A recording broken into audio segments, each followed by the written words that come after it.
ma isweydiisay yay ahayd jabhaddii ugu horreysay ee qaadata hubka ee ka soo horjeesatay taliskii Siyaad Barre? ma og tahay in SSDF ay ahayd dariiqii ugu horreeyey ee dalku u maro burbur, balse sidoo kale ahayd digniin la iska indha tiray?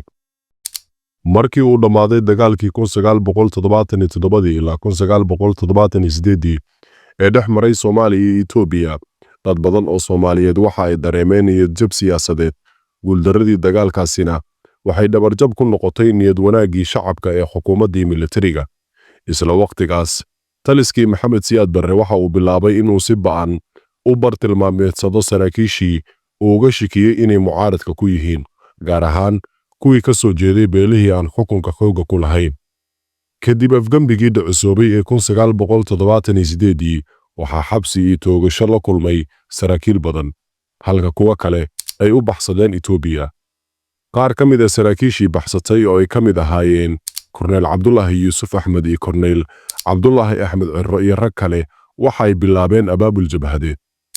SSDF oo loo soo gaabiyo Somali Salvation Democratic Front waxay si rasmi ah uga hana qaaday Itoobiya 1978, inkasta oo lagu dhawaaqay inay tahay jabhad ka soo horjeeda kaligii taliska. haddana dad badan waxay u arkayeen mid hal beel ah oo leh dana gaar ah. muuqaalkeennan waxaan kaga hadli doonnaa jabhaddii SSDF, ujeeddooyinkii laga lahaa, doorkeedii siyaasadeed, xasilooni iyo xasilooni darro, saamayntii ay ku yeelatay burburkii qarannimada, heerarkii ay soo martay iyo xiriirkeedii Itoobiya, iyo ugu dambayn cashirada lama ilaawaanka ah ee jiilka maanta laga rabo inuu ka barto jabhaddan. SSDF oo sidaan hore u soo sheegnay loo soo gaabiyo Somali Salvation Democratic Front waxaa la aasaasay sanadkii 1978 kadib markii uu fashilmay iskudaygii afgambi oo ay fuliyeen saraakiishii ka tirsanayd ciidankii militariga Soomaaliyeed, kuwaasoo ka cararay dalka una baxsaday Itoobiya. aasaaskii SSDF waxa uu ka dhashay dareen mucaaradnimo oo ka dhan ahaa taliskii madaxweyne Maxamed Siyaad, waxaana horkacayay Korneyl Cabdulaahi Yuusuf Axmed oo noqday hogaamiyihii ugu horreeyey ee jabhadda. SSDF waxay sheeganaysay in ujeeddooyinkeedu ay yihiin inay meesha ka saarto xukunkan kaligii taliska ah, lana dhiso nidaam dimuqraadi ah oo xornimo iyo cadaalad ku salaysan. laakiin ficil ahaan, SSDF waxay si toosa ula shaqaysay dowladda Itoobiya oo markaas ahayd mid si cad u mucaaradsan Soomaaliya. arrintaasina waxa ay dhaawacday sumcaddii jabhadda, waxayna keentay in shacabka Soomaaliyeed u arkaan in SSDF ay wadaniyadii ka weecatay. markii la aasaasay kadib, jabhaddani waxay ahayd jabhaddii ugu horreysay ee hubaysan oo si toosa ula dagaalanta xukuumaddii dhexe ee Soomaaliya. muddo sanadyo ahna waxay ka howlgalaysay gudaha Itoobiya, iyadoo weeraro ka geysan jirtay xadka u dhexeeya labada dal. si kastaba ha ahaatee, jabhaddani waxay la kulantay dhibaatooyin gudaha ah oo ay ugu horreeyaan khilaafkii u dhexeeyey hoggaanka sare. khilaafkaasi wuxuu salka ku hayay arrimo siyaasadeed, beeleed iyo hannaan hoggaamineed ee kooxda. sanadkii 1985 hoggaamiyihii SSDF Korneyl Cabdulaahi Yuusuf Axmed ayaa xilka laga qaaday, waxaana arrintaasi ay sababtay in jabhaddu u kala jabto laba garab oo iska soo horjeeda. dhinaca kale, Itoobiya ayaa xirtay Cabdulaahi Yuusuf, taasoo keentay jahwareer siyaasadeed iyo burburkii nidaamkii jabhadda. SSDF waxay hoos u dhacday awood ahaan, waxaana si tartiib ah u yaraaday taageeradii ay bulshada ka haysatay. kadib aasaaskii jabhaddan, ujeeddooyinka rasmiga ah ee lagu dhawaaqay in laga leeyahay jabhadda ayaa kala ahaa in la rido taliskii Maxamed Siyaad Barre, in la helo nidaam dimuqraadi oo hufan, in dalka laga ciribtiro cunsuriyadda, takooridda iyo cadaalad darrada. laakiin marka la eego ficilada jabhadda iyo habdhismeedkeeda, waxaa si xoog leh ay ugu ekaatay urur beeleed ciidan leh. markaynu eegno saamaynta SSDF ee ku yeelatay siyaasadda Soomaaliya, waxa ay samaysay laba arrimood oo taariikhi ah. ta koowaadi waxay tahay inay furo u noqotay jabhadeyntii siyaasadda Soomaaliyeed. markii taliskii militariga ee Maxamed Siyaad Barre uu xoog kula wareegay talada dalka, waxaa muddo kadib isu soo taray cadaadis siyaasadeed, caburin xorriyadeed iyo eex qabiil ku salaysan oo ka jirta xukuumadda. arrimahaasi waxay horseedeen in mucaarad adag uu ka bilaabmo gudaha iyo dibadda dalka. SSDF-na waxay ahayd jabhaddii ugu horreysay ee si rasmi ah u abaabusho mucaarad hubaysan oo ka dhan ah taliskaas, waxayna saldhig ka dhigatay dalka Itoobiya sanadkii 1978 kadib dagaalkii Soomaali Galbeed. SSDF waxay noqotay mid si buuxda u muujisay in dadka Soomaaliyeed ay diyaar u yihiin inay si hubaysan ula dagaalamaan xukunka kaligitaliska ah. Waxay beddeshay aragtidii dadka Soomaaliyeed ay ka haysteen nidaamka dowladnimada, taasoo muddo dheer ku dhisnayd u hoggaansanaan iyo cabsi. Jabhadnimada ay hormuudka ka noqotay SSDF waxay furtay waddadii ay mar dambe raaceen jabhadihii kale sida SNM, USC iyo SPM, kuwaasoo dhammaantood door ka ciyaaray burburkii dowladdii dhexe ee Soomaaliya ee 1991. Marka la eego taariikhda Soomaaliya, jabhaddani waxay dhidibada u taagtay hab cusub oo ah mucaarad siyaasadeed lagu muujin karo hub, abaabul jabhadeed iyo taageero dibadeed. Inkasta oo aysan guul weyn ka gaarin riyooyinkeedii siyaasadeed ee ugu horreeyay, haddana waxay ahayd tii bilowday halgankan cusub ee horseeday kala daadashada nidaamkii Siyaad Barre iyo isbeddelo siyaasadeed oo waaweyn oo xigay. Ta labaadi waxa ay tahay jabhaddani waxay gundhig u noqotay aasaaskii Puntland. Kadib burburkii dowladdii dhexe ee 1991 waxaa dhacay firaaq siyaasadeed oo horseeday in gobollada dalka qaarkood ay samaystaan maamullo u gaar ah. Gobolka Bari iyo gobollada ku dhow waxa ay xilligaa heleen fursad ay ku dhistaan maamul maxalli ah. Dadkii hogaaminayay SSDF oo intooda badan ka soo jeeday gobollada waqooyi bari ee Soomaaliya ayaa door muuqda ka qaatay samaynta maamulka Puntland sanadkii 1998. Hoggaankii siyaasadeed iyo ciidankii SSDF ayaa bixisay saldhiggii maamulka cusub ee Puntland. Waxaa xusid mudan in Cabdulaahi Yuusuf Axmed oo ahaa hoggaamiyihii SSDF uu noqday madaxweynihii ugu horreeyay ee Puntland, taasoo macnaheedu ahayd in SSDF ay ahayd halgankii horseeday in dadka reer waqooyi bari ama gobolka bari ay yeeshaan nidaam maamul u gaar ah, kaa oo ka fog fowdadii guud ee dalka ka tagnayd. Puntlandna waxay noqotay maamul ka mid ah kuwa ugu xasiloon Soomaaliya muddo dheer, waana guul u soo hoyatay dadaalkii SSDF ee lahaa aragtida ku salaysan maamul goboleed dhisan, sharci ku dhisan, nabad ilaaliya, isla markaana horumariya deegaanka, halka jabhadaha kale badankood ay baaba'een kadib burburkii xukuumaddii dhexe. SSDF-na waxay ku guulaysatay inay isu beddesho hoggaan siyaasadeed oo dhisan maamul.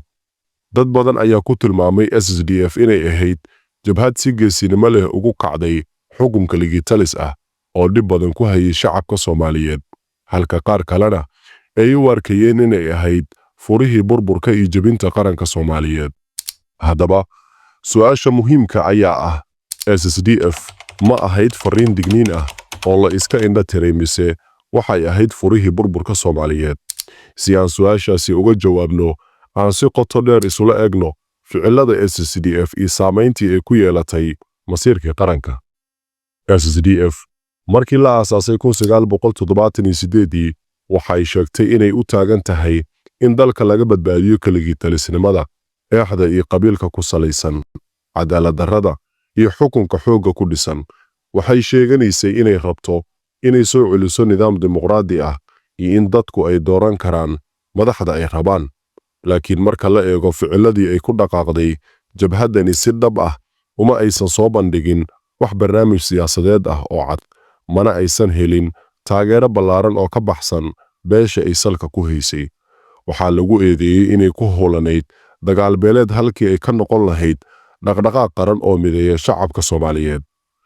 Waxay sii hurisay kala shaki, waxayna bilowday dariiqii burburka qarannimada ayadoo hubkeedii, xiriirkeedii Itoobiya iyo abaabulkeedii uu sababay kala qaybsanaantii siyaasadeed ee ku dhisan qabiil iyo gobol. Taasina waxay ahayd mid ka duwan halgankii midnimadoonka ee laga filayay.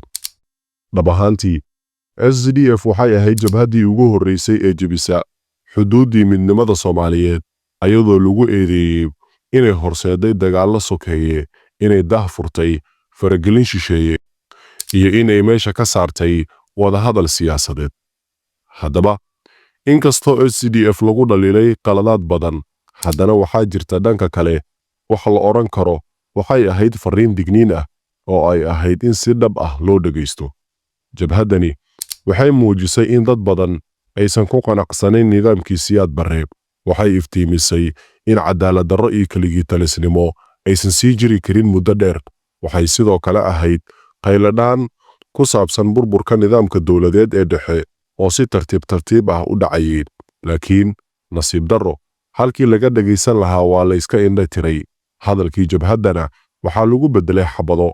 Talooyinkii la dhiiban lahaana waxaa lagu bedelay dagaal, taasoo horseeday in SSDF laga gudbo oo lagu furo jabhado kale oo aan xuduud lahayn.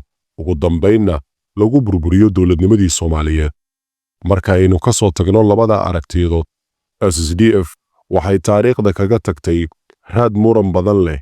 Dhanka kale, mid waxay ahayd jabhaddii ugu horreysay ee sheegata inay doonayso isbeddel siyaasadeed ee dimuqraadi ah.